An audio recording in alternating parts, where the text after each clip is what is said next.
আসসালামু আলাইকুম গাইস, চলে আসছি সৌরভ উদ্যানে খেলাধুলা করার জন্য। আজকে মঙ্গলবারে আমরা তো খেলাধুলা করি। আজকে শুক্রবারের দিন আসছিলাম এমনি দেখি কোনো লোকজন আছে কিনা খেলাধুলা করার জন্য। তো আজকে আমি ব্যাট বল নিয়ে আসিনি, ঠিক আছে, আমাদের লোক আসে তাই। এখানে অনেক মানুষ খেলতেছে। দুই তিন টিমকে জিজ্ঞাসি যে বড় ভাই আপনি খেলা যাবে কিনা, কি ব্যবস্থা নিয়ে নেন এক টিমে। এক একজনে এক এক কথা বলতেছে। মানে বাংলাদেশের মানুষ যে কত স্বার্থপর এবং কত ধরনের মানুষকে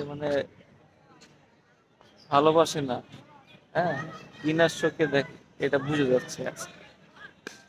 বুঝতে পারছেন, আমি দুই তিন টিমকে জিজ্ঞাসি যে ভাই খেলা যাবে কিনা।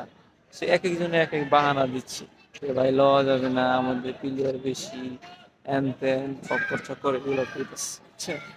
এটাই বুঝাচ্ছিলাম, দেখেন, নিজের টিম না থাকলে, নিজের পরিচিত লোকজন না থাকলে আপনি খেলাধুলাও অংশগ্রহণ করতে পারবেন না। আর আপনি সরকারি চাকরি কিভাবে পাবেন, ভালো ভালো পোস্টে কিভাবে কাজ করবেন, পরিচিত লোক ছাড়া আপনি খেলতেই পারেন না, সামান্য খেলাধুলাই করতে পারেন না, আপনি বড় বড় জব কিভাবে পাবেন, উপরের লেভেলে কিভাবে উঠবেন। বুঝতে পারছেন, এটাই আমি বলতেছি।